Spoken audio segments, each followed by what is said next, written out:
तो शुरू करते हैं हमारा चैप्टर नंबर 1 जिसका नाम है यूनिट एंड मेजरमेंट। अब आप बोलोगे सर चैप्टर नंबर 1 तो फिजिकल वर्ल्ड था। तो बेटा फिजिकल वर्ल्ड में इतनी सारी चीजें नहीं हैं जो आपके काम की हैं, तो जो आपके काम की रहेंगी वो मैं आपको बताता चला रहूंगा उस चैप्टर में। तो हम शुरुआत ही करने जा रहे हैं चैप्टर नंबर 1, लेक्चर नंबर 1 लेके आ गए हैं जिसका नाम है यूनिट एंड मेजरमेंट। लेकिन इस चैप्टर को शुरू करने से पहले मैं आपको फर्स्ट चैप्टर में से एक बेसिक ज्ञान देना चाहता हूं कि what is physics all about. हमारी अगली स्लाइड में आप ये देखेंगे कि आज के आपके क्या गोल रहेंगे। हम कोशिश करेंगे कि हमारे इतने गोल तो कंप्लीट हो जाएं जिसमें हम इंट्रोडक्शन समझ लें, फिर हम फिजिकल क्वांटिटीज और उनकी यूनिट्स के बारे में डिस्कस कर लें, और फिजिकल के साथ साथ हम सारी फंडामेंटल क्वांटिटीज के बारे में पढ़ लें, और हो सका तो सप्लीमेंट्री फंडामेंटल क्वांटिटीज और उनकी यूनिट्स के बारे में भी डिस्कशन कर लेंगे। हो सकता है कि इन दोनों की बात हम अगले लेक्चर में करें, कोई इशू नहीं है।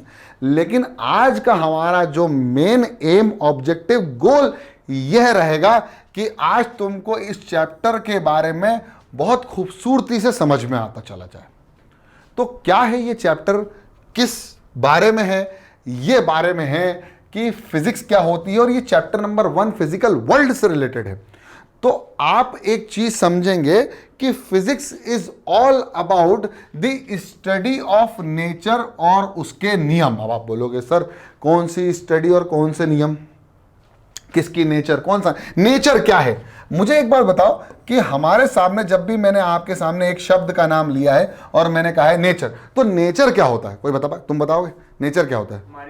हमारे सराउंडिंग में जो इकोसिस्टम है उसी को हम क्या बोल सकते हैं? नेचर बोल सकते हैं। और कोई है नेचर के बारे में जो नेचर क्या होता है? जैसे फॉर एग्जांपल आज तुम बैठे हो, जिस कुर्सी पे तुम बैठे हो वो कुर्सी किस मटेरियल की बनी है, हम कैसे बैठ पा रहे हैं, वो कुर्सी किस तरह से वो चार डंडों पर अपने आप को बैलेंस कर सकती है, इस सब के बारे में जानने की इच्छा ही रखना ही तो क्या है? फिजिक्स। हमारे आसपास जितनी भी चीजें हैं उन सब के बारे में जो हम जानते हैं, वो जानने की कोशिश करते हैं, या हम उसको क्या करते हैं? स्टडी करते हैं, वही फिजिक्स है। अब आप बोलोगे सर लॉज क्या होते हैं? इस लॉज को समझने के लिए बस एक चीज समझ लो कि लॉज, हम जब किसी चीज का अध्ययन करते हैं, किसी चीज की स्टडी करते हैं, तब हम उनके खुद के नियम बना लेते हैं। मतलब उन सबको समझ के एक कंक्लूजन करके हम ये मान के चलते हैं, कंक्लूजन करके ये समझते हैं कि भाई नहीं, अब हमें ये चीज समझ में आ गई कि ये क्यों होती थी और उसका ये नियम है, और जब भी कुछ ऐसा होगा तो वो इस नियम को फॉलो करेगा। जैसे हमने क्लास 9th में पढ़ा है मोशन। तो मोशन जब भी कोई होता है तो मोशन की 2 स्टेट होती हैं। स्टेट मतलब किसी ऑब्जेक्ट की 2 स्टेट होती हैं। वो होता है एक स्टेट ऑफ रेस्ट और एक होता है स्टेट ऑफ मोशन। अब स्टेट ऑफ रेस्ट को ही इनर्शिया बोलते हैं, तो इनर्शिया ऑफ रेस्ट होता है और एक इनर्शिया ऑफ मोशन होता है। तो कोई ऑब्जेक्ट रेस्ट से जब मोशन में जाएगा और मोशन से जब रेस्ट में आएगा तो किसकी रिक्वायरमेंट लगती है? भाई साहब लगता है फोर्स। तो ये बात पता कब चली? जब हमने उसको कोशिश करी मूव करवाने के, देखने के बाद हमने बहुत सारी चीजों को ऑब्जर्व किया, तब हमको समझ में आया कि कोई चीज तभी मूव कर सकती है जब उस पर क्या लग रहा हो? फोर्स लग रहा हो। तो ये क्या था? ये न्यूटन के नियम बन गए, लॉ ऑफ इनर्शिया। कि हमने हर एक चीज के अंडरस्टैंडिंग लेवल को समझकर क्या बना दिए? नियम बना दिए। नेक्स्ट स्लाइड में आपको समझ में आएगा नेचर क्या है। मैंने बताया ना आपको नेचर क्या है। नेचर है all thing around us is nature. मैंने अभी क्या बताया? All things around us is nature. The nature around us is colourful and diverse. Diverse का मतलब क्या होता है? भिन्न भिन्न प्रकार की चीजें हमारे सामने आती हैं। जैसे आपके सामने कुर्सी आ रही है, आपके सामने पेड़ आ रहे हैं, आपके सामने फल आ रहे हैं, आपके सामने उस फल के ऊपर या उस पेड़ के ऊपर एप्पल लगा हुआ है, आपके सामने आपकी अर्थ आ रही है, आपके सामने आपको मून दिख रहा है, आपको चीजें मूव करती हुई दिख रही हैं, आपको चीजें रेस्ट पर दिख रही हैं। तो ये सब क्या नेचर है। और इसके पास बहुत सारे फिनोमिना होंगे। फिनोमिना का मतलब क्या होता है? फिनोमिना का मतलब होता है मेरे प्यारे बच्चों प्रोसेसेस। जितने भी प्रोसेसेस होंगे, वो चाहे वो फिजिकल प्रोसेस हो, बायोलॉजिकल प्रोसेस हो या केमिकल प्रोसेस हो, वो प्रोसेस आपको दिखेंगे या होंगे। अब देखो, जैसे the wind, the sand, the water, the planets, the rainbow, heating of objects bye rubbing जब हम हाथ रब करते हैं तो क्या होता है, हाथ गर्म होता है, वो भी एक phenomena, function of human body. तो इसको आगे की स्लाइड में पता चला कि भैया हमें पानी दिखता है, तो पानी का भी एक फिनोमिना होगा, पानी का भी एक डेंसिटी जो हमने समझी कि डेंसिटी होगी। डेंसिटी क्या होगी, फिर उसके ऊपर क्या होगा, जैसे कोई चीज़ डूबती है, कौन कौन सी चीज़ें डूब सकती हैं, कौन कौन सी चीज़ें उसके ऊपर तैर सकती हैं। तो इन सारे फिनोमिना की जब बात करेंगे, जो भी हमको दिख रहा है वो क्या है, नेचर है। इसके बाद हमको दिखे प्लैनेट्स। प्लैनेट्स में भी हमें ये चीज़ समझ में आई कि प्लैनेट्स जो हैं वो सन के चारों ओर चक्कर लगाते हैं। तो जब हम इनको ऑब्जर्व करते हैं, जब हम इनके बारे में स्टडी कर सकते हैं, पहले तो हमें दिखेगा, फिर हम समझेंगे कि ऐसा क्यों हो रहा है, और ये क्यों का क्या का पता लगाना ही तो क्या है, स्टडी। और इसी नेचर की स्टडी क्या है, फिजिक्स। जैसे अगर हम बात करें, अब आप बोलोगे सर ये तो बायोलॉजी के अंदर आता है, यस 100% ये बायोलॉजी के अंदर। तो हमको समझ में आया ना कि कौन सी चीज़ फिजिक्स होगी और कौन सी चीज़ केमिस्ट्री होगी और कौन सी चीज़ बायो होगी, ये बाद में पता चला। लेकिन हमने सबसे पहले तो नेचर को ही देखा ना, और नेचर की स्टडी के अंदर कहती है तो फिजिक्स आता है, नेचर की स्टडी के अंदर ही तो बायोलॉजी आती है। तो ये भी हो गया फंक्शनिंग ऑफ ह्यूमन बॉडी। अब हमारे पास जितने भी ये सारे डिफरेंट इवेंट्स हमारे नेचर के अंतर्गत हो रहे थे, उनके हमने कुछ बेसिक लॉ बनाए। उन बेसिक लॉ से हमने ऑब्जर्वेशन किया, और उसी ऑब्जर्वेशन को ही क्या कहा गया, फिजिक्स।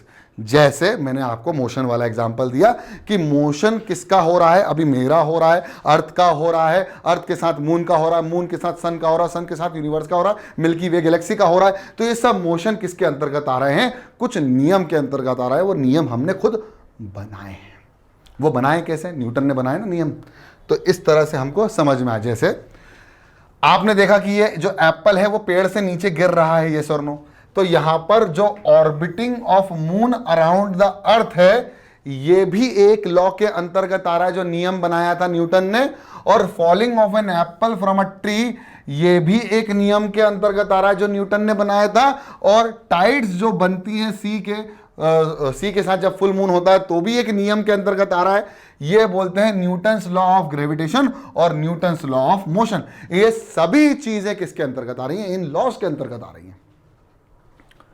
अब ये लॉज कब बने, जब हमने इनकी बहुत खूबसूरत सी क्या कर ली, अंडरस्टैंडिंग कर ली। तो what is physics is all about, physics is all about the basic study of nature, understanding the natural phenomena, making some laws is known as physics या is known as science. What is science? Science is nothing but study करना, जानना, और जानने के बाद उनके बारे में कुछ नियम कायदे कानून बना लेना is called science। या साइंस क्या है, फिजिक्स। अब आप बोलोगे सर ये क्या है, फिजिक्स एंड मैथमेटिक्स, ये क्या है। इसको समझने के लिए थोड़ा सा दिमाग लगाना पड़ेगा, और वो थोड़ा सा दिमाग किस तरह से लगेगा वो मैं बताता हूं। मान लीजिए आपके पास एक बॉक्स आता है, मान लीजिए आपके पास एक बॉक्स है, और ये वो बॉक्स है, मान लीजिए ये वो बॉक्स है, ठीक है। और इस बॉक्स के बारे में आपको क्या क्या पता लगा है, वो ये पता लगा है कि ये किस शेप का है, ये क्यूबॉइड शेप का है, इसकी कुछ लेंथ है, इसकी कुछ ब्रेथ है, और इसकी कुछ हाइट है। इससे हम इसका सरफेस एरिया भी निकाल सकते हैं, इससे हम इसका वॉल्यूम भी निकाल सकते हैं। जब हमने इसकी लेंथ को मेजर किया, तो इस लेंथ को मेजर करने के बाद, इस ब्रेथ को मेजर करने के बाद, इसके हाइट को मेजर करने के बाद ही हम इसका एरिया और वॉल्यूम निकाल सके, जो कि एक फिजिकल क्वांटिटी है, या कि फिजिक्स के अंतर्गत आ रही है, एक फिजिकल क्वांटिटी है ना। लेकिन जब इसको मेजरमेंट करने की बात आई, तो हमें किसका सहारा लिया गया, हमने किसका सहारा लिया गया भाई साहब, हमें किसकी जरूरत पड़ी, मैथ की। मतलब इसका सिंपल सा ये है कि तुम्हें किसी चीज के बारे में पता लगाना है, तुमने इस क्यूबॉइड के बारे में पता लगा लिया, और पता क्या लगाना है, वॉल्यूम पता लगाना है। तो जिससे पता लगेगा, जिसकी मदद से पता लगेगा, वो क्या है, मैथ। अगर तुमको मैथ आती है तो तुम उसकी फिजिकल या फिजिक्स के बारे में, उसकी पर्टिकुलर फिजिक्स के बारे में ज्यादा अच्छे से जान पाओगे। इसका मतलब पता क्या है कि ये दोनों भाई भाई हैं, साथ में चलेंगे। इसलिए मैं आपको बेसिक मैथमेटिक्स का ज्ञान भी दूंगा, बेसिक मैथमेटिक्स जो फिजिक्स में इस्तेमाल होगी। इसको हम क्या बोलते हैं, जो बेसिक मैथमेटिक्स जैसे इंटीग्रेशन, डिफरेंशिएशन, ये सब जो मैं इस्तेमाल करने जा रहा हूं क्लास 11th के लिए, वो सब मैं आपको पढ़ाऊंगा फिजिक्स के अंदर भी, क्योंकि फिजिक्स और मैथमेटिक्स भाई भाई हैं। अगर फिजिक्स किसी मंजिल पर पहुंचना है तो मैथमेटिक्स वो सोर्स है, वो जरिया है जिसके थ्रू आप क्या कर सकते हो, अपनी मंजिल तक पहुंच सकते हो। जैसे अगर आपको कहीं एक जगह से दूसरे जगह जाना है, तो फॉर एग्जांपल आपको भोपाल से इंदौर जाना है, तो भोपाल से इंदौर कैसे जा रहे हो, ट्रेन से जा रहे हो, बस से जा रहे हो, तो वो बस जो है ना वो मैथमेटिक्स है, जिसके जरिए तुम उस पर्टिकुलर पॉइंट पर, डेस्टिनेशन पर पहुंच सकते हो। ठीक है, और आसानी से पहुंच सकते हो सकता था इसके अल्टरनेट लेवल पर भी हम इसके कुछ मेथड निकाल सकते थे, लेकिन आसानी से तो किसके थ्रू पहुंचा जा सकता है, मैथ। पैदल भी जा सकते हो ना, लेकिन पैदल जाने में कितना समय लगेगा, कितना बारूद खर्च होगा, इससे बेटर ना कि आसान तरीका अपना लो। That is the point where हमें फिजिक्स और मैथमेटिक्स को साथ साथ चलना। अब भाई आती है कि ये फिजिक्स के अंदर फिजिकल क्वांटिटीज क्या होती हैं। जैसे मैंने अभी एक बॉक्स बनाया था, आपने देखा होगा कि मैंने वो बॉक्स बनाया था। इस बॉक्स के अंदर कुछ लेंथ थी, कुछ ब्रेथ थी और कुछ उसकी हाइट थी। लेंथ, ब्रेथ और हाइट ये सब क्या है, किस तरह से समझ में आया, कैसे क्या कर सके, तो हम लोगों ने क्या है, डिफरेंट डिफरेंट ऑब्जेक्ट्स को ऑब्जर्व किया। किसमें, डिफरेंट डिफरेंट ऑब्जेक्ट को हमने ऑब्जर्व किया, जहां पर हमको हमारी अर्थ के अंदर डिफरेंट डिफरेंट ऑब्जेक्ट्स और डिफरेंट डिफरेंट शेप्स के ऑब्जेक्ट्स हमको दिखे। उन शेप्स को हमने ऑब्जर्व किया और उनके बारे में हमने और कुछ रिसर्च करी और कुछ स्टडी करी। जब हमने स्टडी करी तो हमने कहा भाई ये कितना बड़ा है, जैसे कोई साइज को पता लगाना, भाई किसी का साइज पता लगाना, तो साइज कितना बड़ा है, तो भाई वो कितना बड़ा होगा उसका एक अलग डिफरेंट नाम हमको देना था। तो हम लोगों को लेके आए और इंट्रोड्यूस करा किसका, फिजिकल क्वांटिटीज का। किसका, फिजिकल क्वांटिटीज। जैसे फॉर एग्जांपल अगर मुझे देख के कोई बोले, तो बोले सर की हाइट इतनी होगी, थोड़े से लंबे होंगे, बाल काले होंगे, तो ये क्या है, मेरी सारी फिजिकल अपीयरेंस या फिजिकल क्वांटिटीज है, या फिजिकल अपीयरेंस बोल सकता हूं मैं, जिससे तुम मुझे पहचान सकते हो कि पुनीत सर जा रहे हैं, है ना। अगर मेरी आवाज सुन लोगे तो भी एक मेरी फिजिकल क्वांटिटी या मेरी फिजिकल अपीयरेंस है, जिसकी वजह से तुम मुझे पहचान सको, अरे यार सर की आवाज आई थी, सर कहीं थे, है ना। तो मेरी ये बात समझ लो कि फिजिक्स किस तरह से, या फिजिकल क्वांटिटी क्या होती है। अब physical quantity is a quantity which we can measure, जिसको हम माप सकते हैं, जिसको हम मेजरमेंट ले सकते हैं, वो क्या है, वो वह फिजिकल क्वांटिटी है। यानी physical quantities are those quantities in which we can, और फ्रॉम विच हम किस किस तरीके से उसको मेजर कर सकते हैं वो अलग बात है, लेकिन जिनको हम मेजर कर सकते हैं वो सारी क्या है, फिजिकल क्वांटिटीज हैं। क्या है, फिजिकल क्वांटिटीज। कौन कौन सी फिजिकल क्वांटिटीज हो सकती हैं, जिन सबको हम मेजर कर सकते हैं। अब बताओ, ये बताओ, तुमको आलू लेके आना है, फॉर एग्जांपल क्या लेके आना है, आलू। फॉर एग्जांपल तुमको क्या लेके आना है, आलू लेके आना है। तो अगर तुम गए और बोले भाई आलू देना, तो बोलेगा ना कितना चाहिए, अरे 1 किलो दे दो। तो तुमने उसको कैसे मेजर किया, तुमने उसको उसके वजन से महसूस किया, मास से मेजर किया, या उसके वेट से मेजर किया।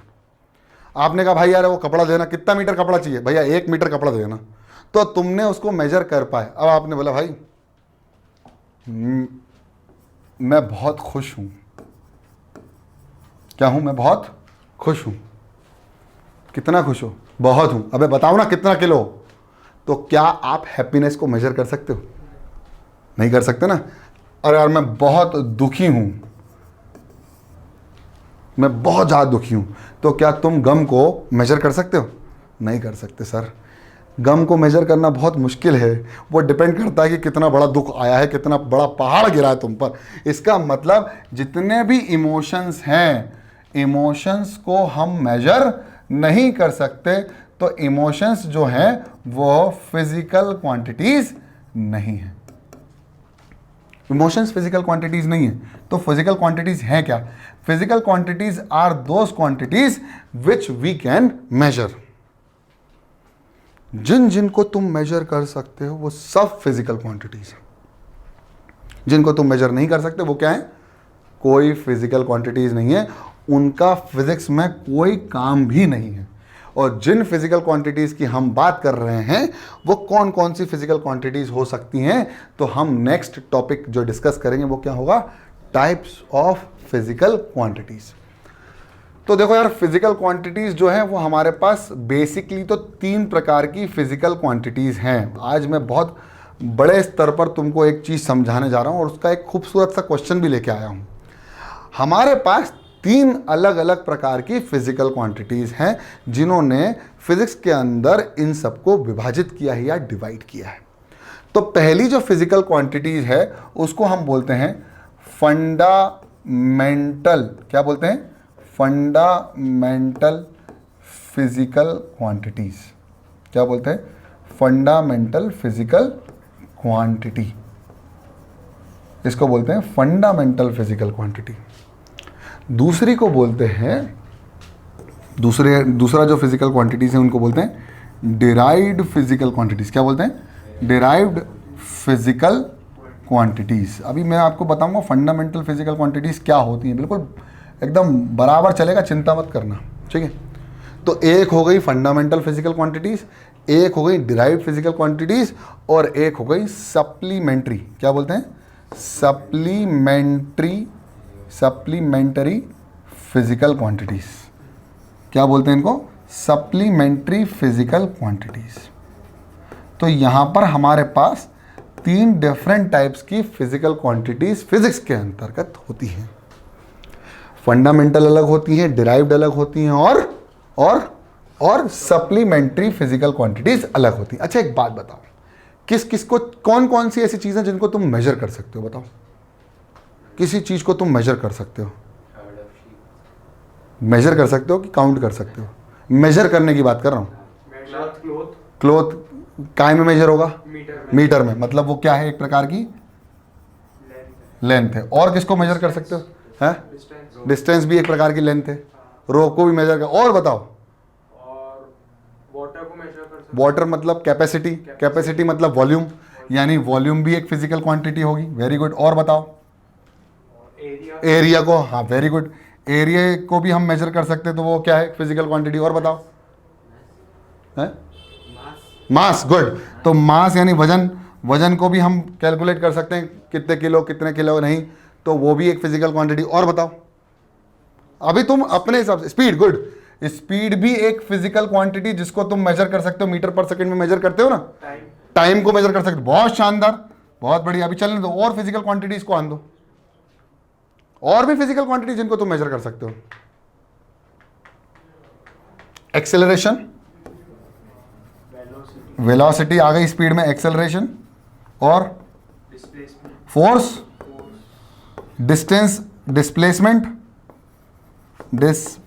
वो लेंथ में ही आ जाता है, लेकिन खैर कोई बात नहीं, हमारे पास है फिजिकल क्वांटिटी तो हम डिस्प्लेसमेंट भी बोल सकते हैं। और बताओ? यानी जिन जिन चीजों को तुम मेजर कर पा रहे हो वो सब क्या है? फिजिकल क्वांटिटी जो तुमने आसपास देखी। अब इन्हीं फिजिकल क्वांटिटीज को हमने डिफरेंट डिफरेंट ग्रुप्स में क्या कर दिया है? डिवाइड कर दिया है। एंगल को मेजर कर सकते हो? हाँ, मतलब एंगल भी क्या होगा? एक फिजिकल क्वांटिटी होगा। प्रेशर को मेजर कर सकते हो क्या? अरे भाई साहब, प्रेशर भी एक फिजिकल क्वांटिटी होगा। अच्छा, रेडियस भी एक लेंथ हो गई। अरे यार, रेजिस्टेंस को मेजर कर सकते हो? तो रेजिस्टेंस भी एक मेजर फिजिकल क्वांटिटी हो गई। अरे यार एक बात बताओ, वोल्टेज को मेजर कर सकते हो क्या? तो मतलब वोल्टेज यानी पोटेंशियल डिफरेंस भी क्या है? एक फिजिकल क्वांटिटी। करंट को भी मेजर कर सकते हैं, मतलब करंट भी क्या है? एक फिजिकल। यार टेम्परेचर को मेजर कर सकते हो क्या? टेम्परेचर भी क्या है? एक फिजिकल क्वांटिटीज हैं। अब हमारे पास पावर भी एक फिजिकल क्वांटिटी है। Very good. वर्क भी एक फिजिकल क्वांटिटी है। एनर्जी भी एक फिजिकल क्वांटिटी है। इसका मतलब तुम्हारे पास बहुत सारी फिजिकल क्वांटिटीज तुमको दिखी। अब भाई इतनी सारी जब चीजें आ जाती है ना, तो तुम चाहते हो कि भाई इनको है ना, इनको अलग जमा दो, इनको अलग जमा दो, इनको। फॉर एग्जांपल, तुम्हारे घर में तुम्हारा वार्डरोब है, तो उसमें तुमने पैंट अलग रख रखी है, शर्ट अलग रखी है, टी शर्ट अलग रखी है। अब सब एक साथ होंगे तो तुम जब निकालोगे, उनको यूज़ करोगे, तो तुम्हें परेशानी आएगी कि नहीं आएगी? तो ऐसे ही इतनी सारी फिजिकल क्वांटिटीज़ होने के बावजूद हम परेशान हो रहे थे कि इनको एक्सेस कैसे लें, इनका एक्सेस किस तरह से करें। तो भाई फिजिक्स के अंदर इन 3 डिफरेंट फिजिकल क्वांटिटीज़ में ग्रुप में कैटेगराइजेशन किया गया। समझ में आया? ये सारी फिजिकल क्वांटिटीज़ को ही डिवाइड किया गया है इन 3 कैटेगरीज में। अब हम बात करने जा रहे हैं कि फंडामेंटल फिजिकल क्वांटिटी या फंडामेंटल क्वांटिटी क्या होती है। अच्छा एक बात बताओ, सबसे पहले तो मैं ना यहाँ पर तुमसे एक बात पूछना चाहता हूँ कि सिर्फ इतना सा मतलब मुझे बताना, ये फंडामेंटल का मतलब क्या होता है? फंडामेंटल, इसका मतलब पता है? अगर क्लास 9th याद हो तो हमने फंडामेंटल यूनिट ऑफ लाइफ पढ़ा था। फंडामेंटल यूनिट ऑफ लाइफ को हम क्या बोलते थे? Basic unit of life. Very good. तो फंडामेंटल का मतलब क्या होता है? बेसिक, बेसिक, बेस यानी किसी चीज का बेसिक चीज, मतलब बेसिक मतलब जैसे मैंने कहा कि हमारी लाइफ में हमें बेसिकली जीने के लिए कितनी चीज़ों की आवश्यकता होती है? आप बोलते हो सर 3। कौन कौन सी? एक तो हवा, पानी और खाना। कपड़े चाहिए क्या जीने के लिए? नहीं, आप नंगे भी घूम सकते हो, है ना? तो आप उसको ये नहीं बोल सकते कि बेसिक नीड फॉर लाइफ या basic unit of life. Basic unit of life क्या हो सकती है? सेल भी हो सकती है। सेल जिसके अंदर, फंडामेंटल यूनिट ऑफ लाइफ क्या होती है? सेल जिसके अंदर, ये सबसे छोटी यूनिट जिसके अंदर क्या मौजूद हो? लाइफ मौजूद हो। लेकिन जीवन जीने के लिए हमें किसकी जरूरत पड़ती है? 3 चीज़ों की, जो कि ऑक्सीजन, वाटर एंड फूड। इसके अलावा हमें और कोई जरूरत नहीं। वो तो हमने फिर क्या बना दी? अपनी लाइफ को लग्जरी बना दी, है ना? लाइफ तो ऐसे ही हमारे पास कुछ बेसिक फिजिकल क्वांटिटीज की आवश्यकता होती है। मतलब ये बेसिक फिजिकल क्वांटिटीज कैसी क्वांटिटीज होंगी? इंडिपेंडेंट क्वांटिटीज, या मैं बोलूंगा इंडिपेंडेंट टू ईच अदर। ये सारी क्वांटिटीज कैसी होंगी? अपने आप में बेसिक होंगी और इंडिपेंडेंट होंगी एक दूसरे के भी। अब आप बोलोगे सर इंडिपेंडेंट एक दूसरे से कैसे, मतलब समझ में नहीं आया। समझाता हूं। तो सबसे पहले समझते हैं फिजिकल फंडामेंटल फिजिकल क्वांटिटी क्या है। Fundamental physical quantity is the set. अब सेट क्या होता है? सर सेट भी समझा दो। तो सेट समझाते हैं, सर चिंता मत करो। अब एक बात बताओ, सेट क्या होता है? Set is nothing but the, ये मैथ्स में पढ़ोगे, कलेक्शन ऑफ एंटिटीज। क्या बोलेंगे हम?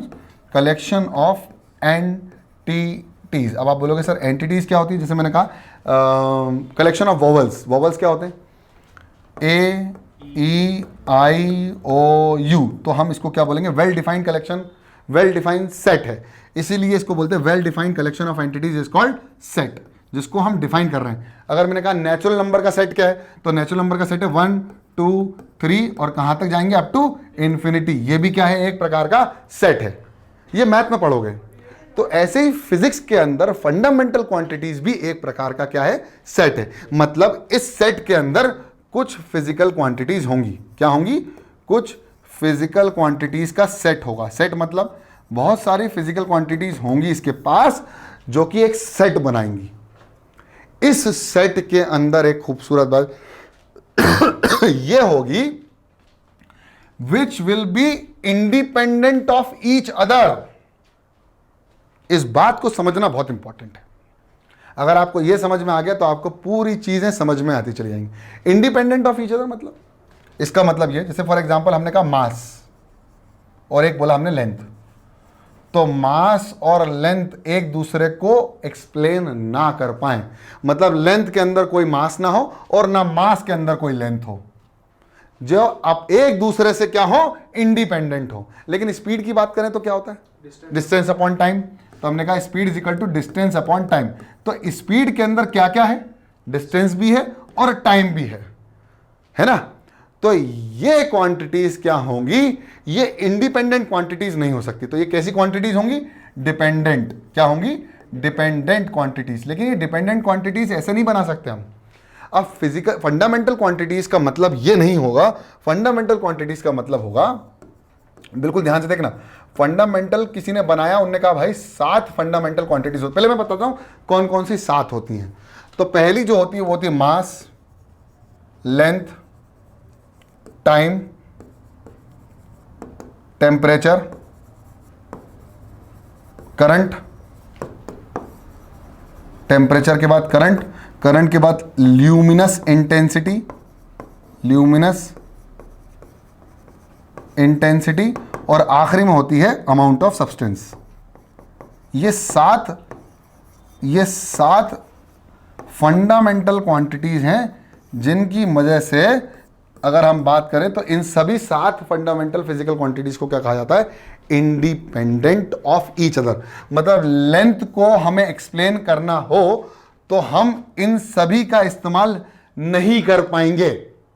अगर मुझे लेंथ को एक्सप्लेन करना है तो मैं इन सभी का इस्तेमाल नहीं करूंगा, ना कर पाऊंगा। जैसे मेरे को कहा मैंने करंट, अब जैसे आप बोलोगे सर करंट को तो एक्सप्लेन कर सकते हैं। करंट क्या होता है? करंट होता है चार्ज अपॉन टाइम। तो करंट को तो टाइम के साथ तो हमने एक्सप्लेन कर दिया, मतलब फिजिकल क्वांटिटीज में टाइम तो एक्सप्लेन कर पा रहा है करंट को, लेकिन ये जो चार्ज है ना, ये इसका सेट नहीं है। मेरी बात समझे? मतलब ये एक कलेक्शन होना होगा जिससे सारी क्वांटिटीज एक दूसरे के ऊपर डिपेंड नहीं करेंगी पूरी रूप से। अब आप बोलोगे सर करंट में टाइम तो आ रहा है, लेकिन बेटा यहां पर चार्ज भी तो आ रहा है, चार्ज भी तो आ रहा है, और चार्ज इस सेट में है क्या? अगर मान लीजिए चार्ज भी इस सेट में होता तो क्या करंट एक फंडामेंटल क्वांटिटी होती? यानी ये फंडामेंटल क्वांटिटी का सेट नहीं। यानी फंडामेंटल क्वांटिटी का सेट आप खुद बना सकते हो, बस शर्त क्या है? कोई भी एक क्वांटिटी बाकी क्वांटिटी से क्या ना हो सके? एक्सप्लेन ना हो सके। तो क्या बन जाएगा? फंडामेंटल क्वांटिटी का सेट। आप देखो करंट को क्या हम बाकी क्वांटिटी से एक्सप्लेन कर सकते हैं क्या? नहीं। उसमें क्या आ रहा है? एक और चार्ज आ रहा है जो कि इसका सेट नहीं है। बाकी मास को तो हम किसी चीज से भी नहीं कर सकते, बाकी और चीजों को देख लो, हम नहीं कर सकते। आपस में ये दोनों सारी इंडिपेंडेंट है, किससे? एक दूसरे से। एक दूसरे से इंडिपेंडेंट होना बहुत जरूरी है। मतलब फंडामेंटल फिजिकल क्वांटिटीज का सेट हम खुद बना सकते हैं, बस शर्त एक ही है, सारी फंडामेंटल फिजिकल क्वांटिटीज एक दूसरे से कैसी होना चाहिए? इंडिपेंडेंट। मतलब एक क्वांटिटी को उठाकर हम बाकी क्वांटिटीज से उस क्वांटिटी को एक्सप्लेन ना कर सकें, is called set of fundamental quantities. तो यही है। And all the other quantities may be express in terms of, मैंने क्या कहा? And all the other quantities may be express in terms of fundamental quantities. मतलब अब ये जितनी भी फंडामेंटल 7 फंडामेंटल क्वांटिटीज हैं, बाकी क्वांटिटीज इन्हीं फंडामेंटल क्वांटिटीज से मिलकर बनी है। इन 7 से मिलकर बना दो आप सारी क्वांटिटीज। जैसे बताता हूं, बताओ स्पीड क्या होता है? Distance upon time. डिस्टेंस क्या होता है? लेंथ। Length upon time. देखो लेंथ हो गया और टाइम हो गया। एक्सेलरेशन निकाल लो, तो एक्सेलरेशन क्या होता है? Velocity upon time. वेलोसिटी क्या होता है? Distance upon time into time. तो डिस्टेंस क्या होगा? लेंथ इनटू टाइम का स्क्वायर। देखो लेंथ और टाइम से अभी भी फिर क्या बन गया? एक्सेलरेशन। इट मींस दैट हम बाकी क्वांटिटीज को भी एक्सप्लेन कर सकते हैं इन बेसिक 7 फंडामेंटल क्वांटिटीज से। समझ में आ गया? तो ये हो गया दूसरा पॉइंट। और ये तीसरा पॉइंट है कि इनको और क्या कहा जाता है? बेस क्वांटिटी, जो मैंने सबसे पहले पढ़ाया आपको। ठीक है, तो ये है हमारी 7। तो हो गया length, mass, time, temperature, electric current, luminous intensity and amount of substance. तो यहां पर 7 है। 1 2 3 1 2 3 4 5 6 7 7 फंडामेंटल क्वांटिटीज हैं। उन सबकी यूनिट्स भी दे रखी हैं और उन सबके सिंबल्स दिए हैं। अभी आप यूनिट्स की बात ना करो, अभी उन यूनिट्स के सिंबल्स की बात देख लो एक बार, कोई दिक्कत नहीं। Length, mass, time, temperature, electric current, luminous intensity, जिसकी यूनिट कैंडिला होती है। आपको पता है लेंथ की क्या होती है? मीटर। किलो, मास की क्या होती है? किलोग्राम। टाइम की क्या होती है? सेकेंड। फिर टेम्परेचर की डिग्री सेल्सियस नहीं होती, क्या होती है? केल्विन, जो कि एसआई यूनिट होती है। इलेक्ट्रिक करंट की एम्पियर होती है। ल्यूमिनेस इंटेंसिटी की कैंडिला होती है। और अमाउंट ऑफ मोल की मोल होती है, अमाउंट ऑफ सब्सटेंस की मोल होती है। ठीक है, अब आगे बढ़ते हैं और समझते हैं कि भाई क्या है क्वेश्चन। पहला क्वेश्चन आ गया भाई। आज पहली क्लास में पहला ही सवाल मैंने आपके मुंह पे मार दिया। आप बोलोगे सर कठिन तो नहीं होगा? कठिन नहीं है, आप एक बार ट्राई कर सकते हैं, कोई इशू नहीं है इस चीज़ में। बहुत आसान सवाल है, बहुत दिमाग वाला सवाल नहीं है, लेकिन इसको समझना पड़ेगा। Which of the following does not represent the set of, मैंने क्या कहा? सेट ऑफ फंडामेंटल क्वांटिटीज का सेट हम खुद बना सकते हैं। बस ये क्वांटिटी को इन दोनों से एक्सप्लेन ना हो सके, ये क्वांटिटी इन दोनों से एक्सप्लेन ना हो सके, ये वाली क्वांटिटी इन दोनों से एक्सप्लेन ना हो सके, ये क्वांटिटी इन दोनों से एक्सप्लेन ना हो सके, सेम ये क्वांटिटी इन दोनों से एक्सप्लेन ना हो सके, ये क्वांटिटी इन दोनों से एक्सप्लेन ना हो सके, और ये क्वांटिटी इन दोनों से एक्सप्लेन ना हो सके। अगर ऐसा हो गया तो ये क्या होगा? ये एक फंडामेंटल क्वांटिटी का सेट होगा। तो सबसे पहले चेक करते हैं मास। तो इसमें बोला which of the following does not. देखो आईआईटी क्या करती है, कभी कभी ये कर देती है, आईआईटी यही करती है। आईआईटी आपको छोटा सा एक नॉट बना देती है। मतलब नॉट मतलब हमारा आंसर क्या होगा? जो रिप्रेजेंट, जो फंडामेंटल क्वांटिटी का सेट नहीं होगा वही हमारा आंसर होगा। फॉर एग्जाम्पल अगर ये नहीं है तो ये जो सेट नहीं बना रहा है वही हमारा आंसर होगा। क्लियर? इतना क्लियर हो गया? बोलो हाँ है ना। अब देखो सबसे पहला मास, लेंथ और टाइम, ये बताओ ये तीनों क्या बना रहे हैं? फंडामेंटल क्वांटिटी का सेट बना रहे हैं कि नहीं बना रहे हैं? जल्दी बताओ। हाँ सर बना रहे हैं। देखो टाइम को हम लेंथ और मास में एक्सप्लेन नहीं कर सकते, है ना। देखो कैसे, speed is equal to distance upon time, speed is equal to length upon time. तो टाइम को लेंथ में तो कर रहे हैं लेकिन मास में नहीं कर पा रहे हैं। अगर यहां स्पीड होती तो क्या ये क्वांटिटी का सेट होता फंडामेंटल? नहीं, क्योंकि टाइम को हम लेंथ और स्पीड को लेकर एक्सप्लेन कर सक रहे थे। इसलिए ये क्या होगा? ये वाला फंडामेंटल क्वांटिटी का सेट होगा और ये हमारा आंसर नहीं होगा। ठीक है। Second question, charge, force and time. अब देखो चार्ज को रिप्रेजेंट करते हैं क्यू से, है ना। चार्ज होता है क्यू और क्यू अपॉन टी जो होता है वो होता है करंट। बोलो हाँ या ना। अब ये जो फोर्स होता है वो फोर्स क्या होता है? Mass into acceleration. ये एक प्रकार से देखा जाए तो ये जो हमारा पास ये जो फोर्स है ना, ये अगर देखा जाए तो चार्ज और टाइम को एक्सप्लेन नहीं कर सकता। तो ये भी क्या है फंडामेंटल? भाई फोर्स क्या होता है? Mass into acceleration. फोर्स होता है मास इनटू एक्सेलरेशन। और एक और चीज, अगर चार्ज की टर्म्स में बात करें तो force equal to electric field q into E. तो इलेक्ट्रिक फील्ड भी नहीं है यहां पर, इलेक्ट्रिक फील्ड भी नहीं है। मतलब यहां पर ये तीनों क्या कर रहे हैं? फंडामेंटल क्वांटिटी का सेट बना रहे हैं, इसलिए हमारा आंसर नहीं है। मेरी बात समझ में आ गई? इसके बाद speed, velocity, volume and time. Speed, volume and time बताओ ये बना रहे हैं क्या? अब भाई स्पीड क्या होती है? Speed is equal to distance upon time, है ना। अब स्पीड में टाइम तो आ गया लेकिन वॉल्यूम नहीं आ रहा है। तो वॉल्यूम का फॉर्मूला क्या होता है? वॉल्यूम का फॉर्मूला होता है length into length into length, है ना। तो वॉल्यूम का फॉर्मूला क्या होगा? एल का क्यूब, और एल की वैल्यू किसके बराबर हो जाएगी? क्यूब रूट ऑफ वॉल्यूम यानी 1/3, यानी l is equal to v की पावर 1/3। बोलो हाँ या ना, है ना। इसका मतलब मैं लेंथ की जगह, डिस्टेंस की जगह क्या लिख सकता हूं? डिस्टेंस की जगह जाना था v की पावर 1/3 अपॉन टाइम। भाई साहब जरा देखो, स्पीड को एक्सप्लेन करने के लिए हमने किसका इस्तेमाल किया और किसका इस्तेमाल कर पाए? वॉल्यूम और टाइम का। तो क्या ये फंडामेंटल क्वांटिटी का सेट है? नहीं है, इसलिए आंसर क्या है? मेरी बात समझ में आ गई? अब आखिरी भी चेक कर लो। करंट का क्या होता है? Current is what? अरे भाई चार्ज अपॉन टाइम। तो current is charge upon time, ठीक है। और वॉल्यूम क्या होता है? वॉल्यूम लेंथ का क्यूब होता है। तो लेंथ और चार्ज का कोई रिलेशन नहीं है। और मास भी आ गया, मतलब ये भी एक फंडामेंटल क्वांटिटी का सेट है। इसका मतलब ये भी हमारा आंसर, उसने डज नॉट पूछा था बेटा, which is does not representing the set of fundamental quantities. That is the reason why the answer is C. Clear? इतना समझ में आ गया? तो मेरे ख्याल से आपको इतना समझ में आ गया। अब हमारी इंपॉर्टेंट बात क्या है वो सुन लो। आज हमने फंडामेंटल क्वांटिटीज पढ़ लिया।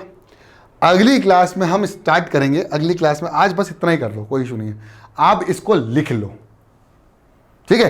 तो क्या है, हम अगली क्लास से स्टार्ट करेंगे हमारा नेक्स्ट टॉपिक जो कि होगा यूनिट। और यूनिट के बाद फंडामेंटल यूनिट्स की बात करेंगे, लेकिन उसके बाद भी सुन लो, उसके बाद अभी समझाना बाकी है सप्लीमेंट्री फंडामेंटल क्वांटिटीज और डिराइव्ड यूनिट्स, डिराइव क्वांटिटी।